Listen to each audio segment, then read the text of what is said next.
Assalamualaikum warahmatullahi wabarakatuh. Kawan semua, semoga kabarnya sehat selalu ya.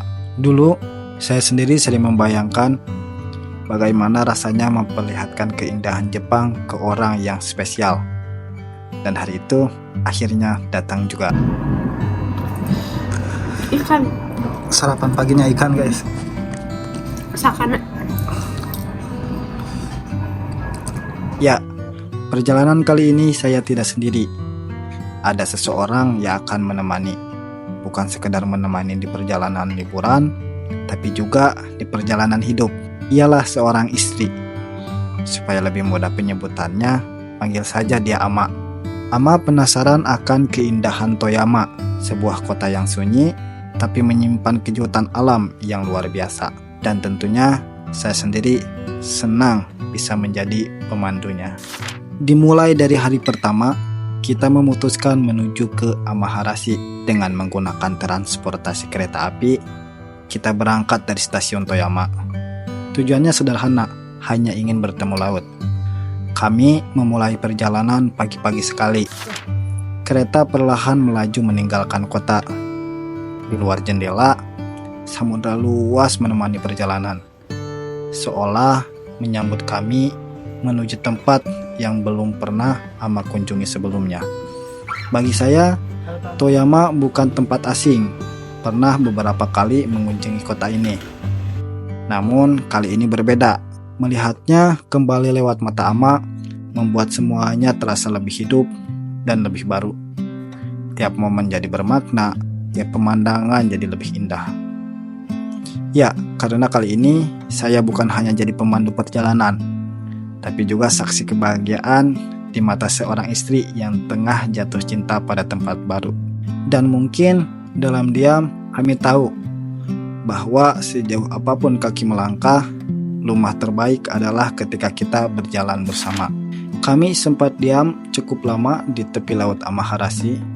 Angin berhembus pelan, membawa aroma asin dari laut dan dingin dari pegunungan. Ama menatap jauh ke depan. Katanya ini pertama kalinya dia melihat laut dan gunung bersalju berdampingan. Pemandangan yang aneh katanya, tapi anehnya yang indah. Saya tersenyum dan menjawab, inilah Jepang yang jarang dilihat orang, yang tenang dan tidak tergesa-gesa.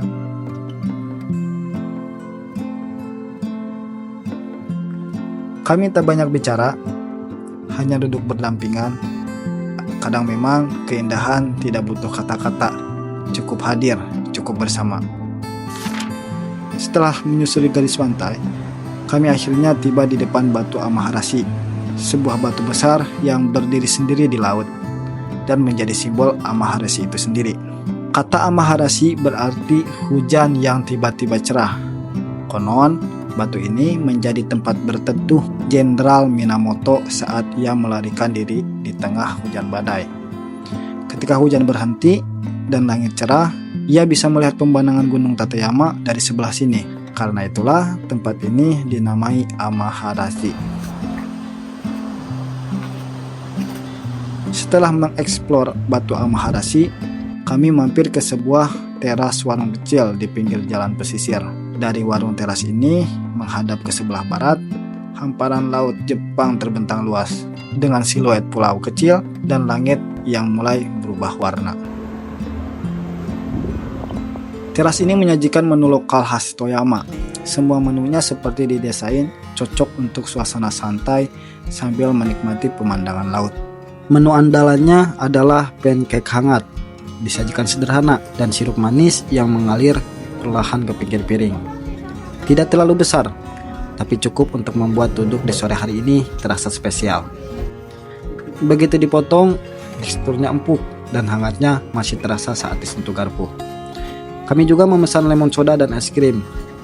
Lemon sodanya dingin, segar sekali saat menyentuh tenggorokan.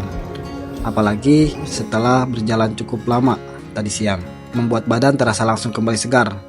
Es krimnya pun lembut, rasa vanilanya yang sederhana dan manisnya tidak terlalu berlebihan, pas sekali dinikmati sambil melihat laut di sore hari.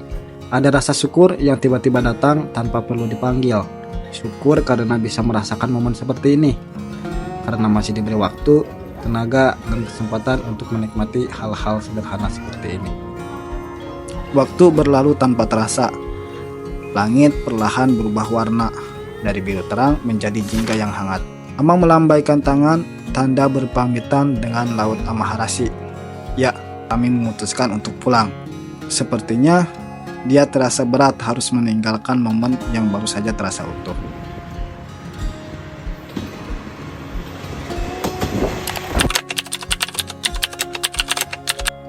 Hari kedua kami rencananya mau lanjut jalan agak jauh, tapi langit pagi itu berkata lain. Awan tebal menggantung sejak mata dibuka. Ya, mendung. Jadi ya sudahlah, kami cuma bisa keliling di sekitar hotel tempat kami menginap. Nggak jauh-jauh, sekedar menyusuri gang-gang kecil, lihat toko lokal, dan kadang berhenti tanpa alasan sambil berharap hari esok semoga cuacanya cerah. Hari ini walaupun tidak kemana-mana, kami berdua merasa tidak ada yang terbuang, karena ternyata kebersamaan juga bisa tumbuh di hari yang sederhana seperti ini.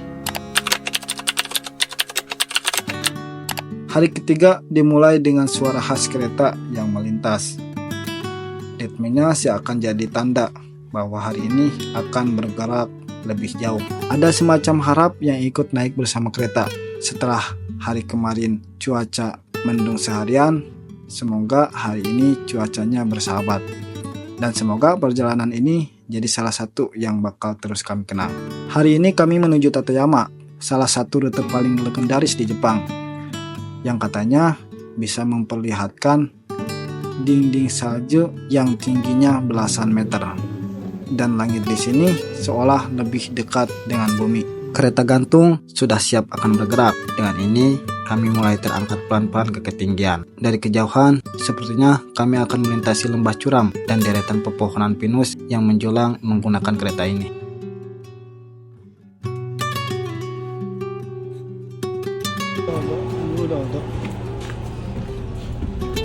Gimana ya?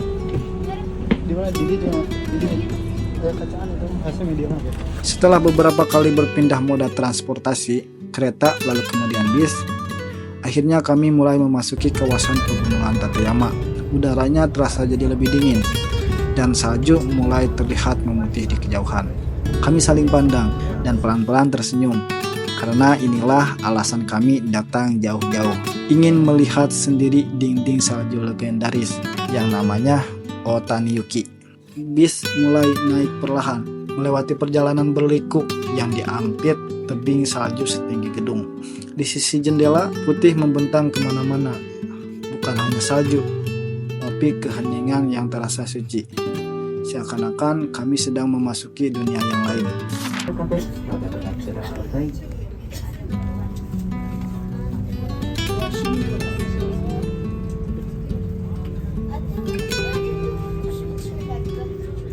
Semua terasa melambat, tidak ada kebisingan, tidak ada hiruk-pikuk juga.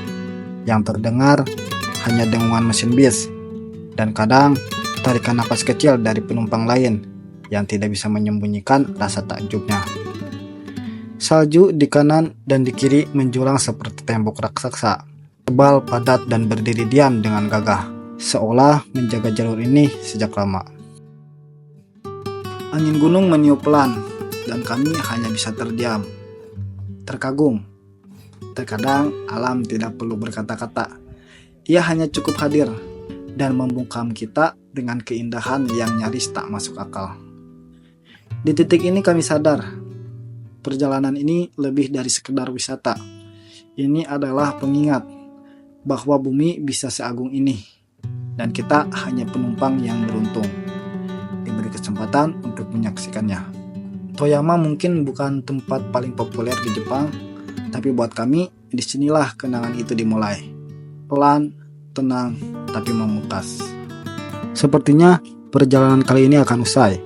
Mesti harus demikian, kita akan selalu berharap semoga hari-hari selanjutnya dipertemukan dengan hal-hal baik. Dipertemukan lagi dengan hal-hal seindah ini. Terima kasih yang sudah menonton. Wassalamualaikum warahmatullahi wabarakatuh.